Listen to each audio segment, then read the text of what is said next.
friend said that I'm always cooking, but I never cook for her. So she said, hey girl, I'm coming over with my kids tonight. I want you to cook something full of flavor. I don't care to know what it is. We're not allergic to anything.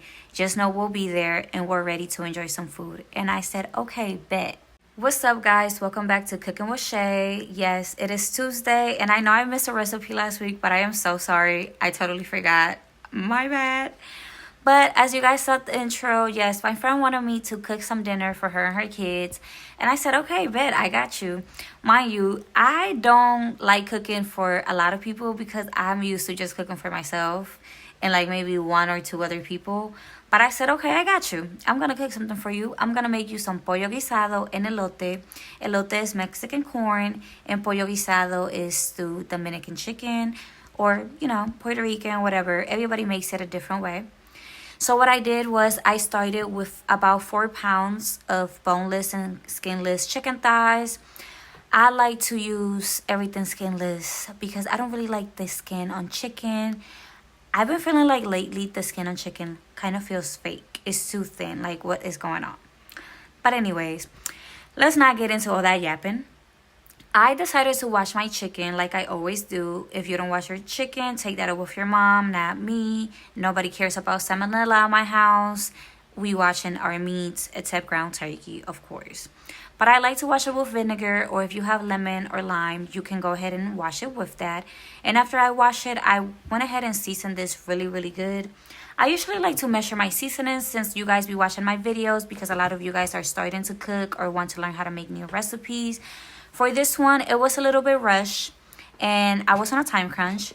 So I went ahead and just started adding seasonings to it until I heard stop. Just kidding, guys. I actually didn't hear stop. But before I started making these videos a little bit more in detail for you guys, I would just season away. And one of the key ingredients that I like to use when I make stew anything is these Maggi seasoning cubes. They're like chicken bouillon kind of. And they're pretty hard, so the best way to open them is just by smashing them and doing what I just did here, because if you try to open them, it's going to take you about 20 business days. I use about 1.5 of those and some garlic powder, onion powder, of course my Lori seasoning salt with some pepper, that way I don't have to use pepper, and seasoning salt on the side. If you watch my other videos, you know I don't really like adding salt directly to my food because a lot of the seasonings that I already use have salt.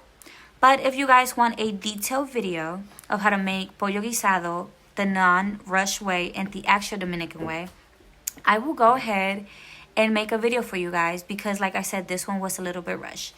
And usually I make sofrito or sazon, which is a bunch of different seasonings. Well, they're not powder, but it's like the vegetables and I blend them together and store them in my refrigerator. And it's like garlic, onions, the different peppers that I'm cutting right here, a little bit of cilantro and vinegar and some other things, and I just blend them together and always season my meat with that. Unfortunately, I didn't have any left over and it was kind of late to be blending stuff. And if you guys saw the time on my watch, it was already like 10 something p.m. So this was like, you know, let's get this together. But yes, I used 3 different color bell peppers because, as I said before, I like my food to be colorful and pretty. And this is part of making the stewed chicken.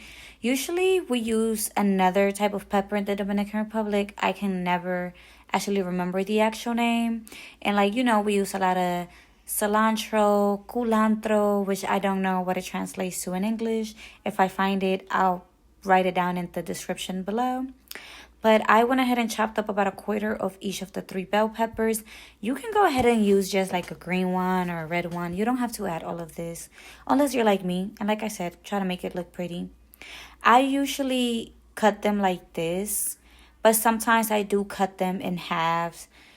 You know, a lot of people don't like peppers. And if you don't know anything about peppers, fun fact, peppers will make you fart a lot. So yes, here you're here learning how to cook and how to make new recipes and also learning fun facts. So, well, you're welcome. I did use an entire onion for this meal. You can use a red onion if you like or any type of onion. I usually just get my onions in bulk unless I'm making a specific recipe and I need a certain type of onion. But chopped up those onions and peppers however thin or big you like and use as much as you want. You don't have to use this much. And something that you guys saw in my other videos, I like to leave these in water as I wait to add it to my food, because I feel like the onion kind of tends to stink up my house and no one has time to deal with that smell in their house. I also went ahead and got some garlic ready. The easiest way to get the garlic out is by smashing them and then literally using the little tool that you guys will see me use. I always talk about it in all my videos, but I learned this from TikTok, y'all. Look how simple it is to just take the garlic out. Y'all see that? Wait, there you go. Now you don't have to like fight with the garlic. But I just went ahead and used this much garlic. You can use as much garlic as you want to. I just feel like garlic is so essential, just like black pepper, because it adds so much flavor to the food. But if I find a piece of garlic in my food, I'll probably cry. This little tool here is listed down below in my Amazon storefront. It will be under my kitchen section, so you guys can find that. You can also find my knives, my bowls, my cutting board. All of that will be on the Amazon storefront down below, as well as my pots and pans. Hey, if you were wondering where anything is at, I got you. I'm going to show you. But make sure you mince the garlic really, really well, because you don't want to find those chunks, like I said, and they're just not good to bite into. After that, I went ahead and I started on my rice. I like to use jasmine rice. Follow the directions on how much water to add per the bag, per cup, because I promise you, if it's your first time learning how to cook rice, trust me, it's going to be a hot mess. I messed up rice to this day, and I've been cooking rice for years. I don't add as many cups as recommended. I don't measure the amount of water. I just put it to the top like my grandma showed me. Just wash that rice until it's not starchy no more. Put some salt on there and a little drop of oil. This is how my grandma makes rice, so this is how I make it. If you were taught how to make rice a different way, go ahead and do that. But this is the way that I make it. And I just add water right above the rice where it's covered enough. The next thing I started working on was the elotes, which is corn, Mexican corn, like I said at the beginning. I don't buy frozen food like that, so I buy fresh corn. And sometimes when you buy the corns at the packet, like I don't know what is going on lately, they just been terrible. Like they go bad in 2 days. So I just decided to buy corn straight from the tree or the plant. Which one is it? Anyways, we'll figure out that one another day. But I just went ahead and peel them and clean them like this. I saw a different way on how to like clean them, and I'm gonna look it up and try it next time, and I'll show you guys how to do it. If you want to buy frozen corn and then boil them or steam them, that's up to you. I'm not sure how the texture is going to actually be, so that's up to you. That's a choice that you have. But I do recommend that if it's your first time making elotes or Mexican corn, that you buy fresh corn, even if it's the ones that are already peeled that go bad in like 2 days, because this way you can make sure that you're following all the steps and doing them correctly, and there's no mishaps, or then the texture is wrong and then you're like, I made it and it was nasty, because people love to do that. After I peel all the corn, I went ahead and covered the container with water. So I added water all the way to the top until they were covered, and then I put it on the stove at a medium heat for about 15 minutes because I didn't want the corn to actually cook all the way, like super soft. After I was done with that, it was time to start on my chicken. If you're Caribbean, you know exactly what I'm doing, and if you're not, let me tell you what I'm doing. In the Dominican Republic and many Caribbean islands, we like to add brown sugar, to be exact, to super hot oil. This way it can caramelize a little bit and we can give color to our meat. Usually we do this if we're making any type of stewed chicken, pork, beef, whatever it is. We don't do this for flavor. We do it to add color to our meat. And if you do this in your country, let me know, and let me know where you're from, because throughout the years, I found out that this is something that a lot of Caribbean people do. I thought it was just us in DR. More and more I learned, I realized that we are all similar in so many ways. But as soon as your sugar starts looking like this, make sure you start putting your chicken in the container, because if not, the sugar is going to burn, and you do not want it to burn because it's going to taste nasty, I promise you. And no, the chicken will not be sweet. When I say the first time that I ever did this on my own without supervision, because I always used to see my grandma, my aunties, and my mom, you know, do this. I put so much sugar, and I'm telling you guys, I was cooking some pork chops. This is back then when I used to eat pork. Them pork chops were sweet.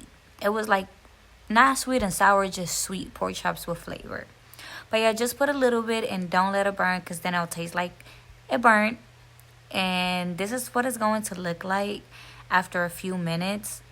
And that's the point of putting the sugar here and letting it burn a little bit. I love doing this, especially because, like, who wants chicken that don't look full of color, full of flavor? And as you guys can see, I'm leaving the other pieces here so they can catch that rich color from the chicken. You can let it cook a little bit longer so the color can be richer. But after I cook all the chicken and took this out and everything, I put all the peppers back into the same container. And yes, if you know how to make pollo guisado, stewed chicken, this is not the way to make it, I know. But like I said, it was rushed and it was late at night. It was already 11:17 p.m., guys. I kid you not, I was so tired. But I was determined to make us a late dinner that tasted good. So I went ahead and let all the veggies sweat a little bit, like I always say. You know, just cook down a little bit so you can get all the flavors from the peppers, the onions, the garlic, the cilantro.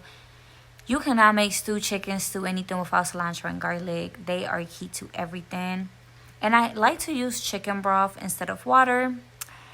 I'm sorry, Myers, but I do not like your brand chicken broth. And I learned the hard way because I was like, I don't really like this one. I didn't like how it made my stewed chicken taste. Now, this tomato paste or tomato sauce is optional. I grew up seeing the women in my family use it for any stew meal or other recipes, and I always use it. It's not necessarily for flavor, it's for color. If you ever taste the tomato paste, it basically tastes like nothing, at least the ones that I be buying. I don't know, it tastes like water. I'm judging. But anyways, I do it for flavor because, well, like I said, we're making our food look pretty. But I went ahead and moved it around and made sure that all that tomato paste was combined together with them veggies. And then I went back and added the rest of the chicken broth because, hey, it's stewed chicken.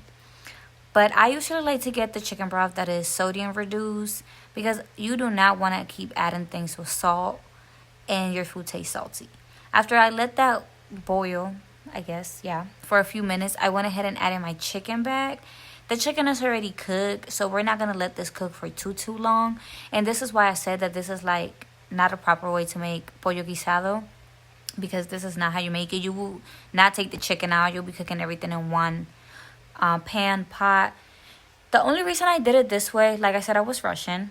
And two, because these are chicken thighs and they were already tender, so I didn't want them to like break off, if that makes sense, and be like shredded chicken.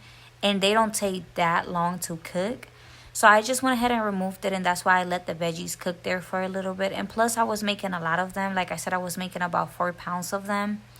And I was like, I'm not sure if they're going to break into pieces or what. And I just wanted them, you can tell it was chicken thighs, no shredded chicken. But I went ahead and put all of them back in here. And what I'm going to do next is I'm going to let this cook for about like 10 to 12 minutes at a medium heat. And then I'm going to add the rest of my bell peppers and my onions. Sometimes I add a little bit more garlic as well. But I was like, I tasted it and the flavor was good. So I was like, okay, we doing good. And then I added a little bit of cilantro on top. I'm not going to move this or stir it or anything. I'm just going to put a lid on top and let this cook just like this. And there's something about that cilantro and then peppers and onions just like sweating into the meat and just making everything come together. And then after I let this cook for about 7 minutes, then that's when I start like moving it around and stuff. And as you guys can see, like, the chicken is cooked already. I'm just moving it around to just make sure, and I know you guys can smell this through the screen. I don't care what you guys say. You're probably tasting it right now. You're probably licking your lips and wondering what is going on. But I went ahead and put the lid back on here, and I let it cook for about 5 more minutes. And then it was time to serve this delicious pollo guisado over some white rice. And when I tell you guys, like, my friend literally, she said, oh, I'm coming back. She was like, I'm taking whatever leftovers. And I said, girl, go ahead. This is like one of my favorite ways to eat chicken. So, of course, I had to make her some pollo guisado. And if you never had like Dominican food and you have Dominican food or just Caribbean food in general for the first time, or, you know, like Central American food, you're going to fall in love. And that's exactly what she did. But if she thought that stewed chicken, pollo guisado over rice was good, she was not ready for this. So I told her, hey, do you like corn? She was like, yeah. I said, okay, have you ever had Mexican corn? She said, no. So I said, okay, I got you. So I was like, are you allergic to any of this stuff? And she was like, no, because it was things that she never had before, like the mix that I'm going to put on here. So I went ahead and I just put 3 teaspoons of mayo into a bowl. I didn't want to make too much because it was just for like 6 or 7 of us. And I added some sour cream. I know that the regular recipe does not have sour cream, or some people don't put sour cream. They put crema fresca, but I couldn't find it. Then I put some of my favorite Lori seasoning salt with black pepper in it, so I didn't have to put like too many seasonings there. And then this is the cheese that you have to get. You have to get the cotija, I hope I'm saying it right, cheese. And I wanted to put some in the mix because I wanted a lot of that cheese on my elote, because that's how I really like it. So I was making it for her exactly how I wanted it.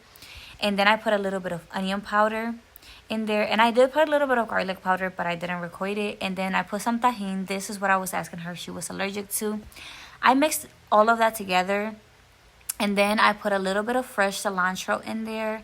I see some people put even a little bit of garlic, but I don't think I like it with garlic like that, you know. So I want to mix everything together really good so all that flavor can be in there. And then I want to put this in the refrigerator for about 7 minutes, because I just wanted all the flavors to infuse together, and I wanted to let the corn cool down a little bit. I didn't want it to be super hot because it was just going to melt of the corn.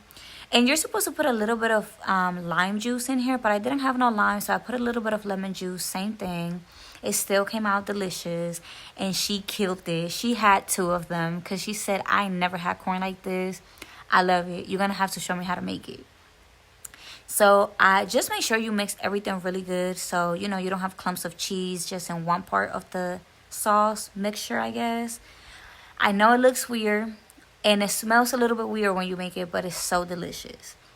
Then I took some of the cotija cheese and put it on a plate. And then we're going to roll our elote on this. And you guys are going to see. I know you probably start wondering, like, who the heck came up with this recipe? Whoever did, I want your address. I'm asking for a friend because I know it tastes better than mine. Then we're going to lather that mixture, sauce, cream, whatever you want to call it, into our corn. Just make sure it's not super hot because it's just going to melt off there. And you don't want that.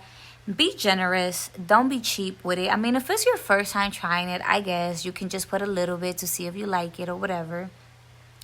And if you just try the sauce or the cheese by itself, you might not like it. So you got to do everything together because it's about the flavor. So then here I realized, you see that it wasn't enough, so I went ahead and added a little bit more to it. And I got this little tool from Amazon. You guys can literally find it on my Amazon storefront. It's listed there as well. And I rolled that really good into the cheese because like I said, I wanted a lot of the cheese on there. You don't have to use as much cheese if you don't want to, but when you put that tajin, put a lot of it. I promise you. This is not going to fail you. Go ahead and try this. I had this for the first time at one of my friend's house when I was in middle school, and I literally fell in love with it. And ever since, I just been dreaming about it. I be craving elote all the time. So I finally took it upon myself to go ahead and make it at home. And this is what the masterpiece ended up looking like. I know this meal looks unconventional and like, how does it go together? But trust me, it smacked. Everybody in the house ate it all. And this is a different view and different angle of what that elote looks like. Yes, it has a lot of cheese because that's how I wanted it. I also went ahead and made store-bought cinnamon rolls. One day I want to be brave enough and make cinnamon rolls from scratch. But that day has not came yet.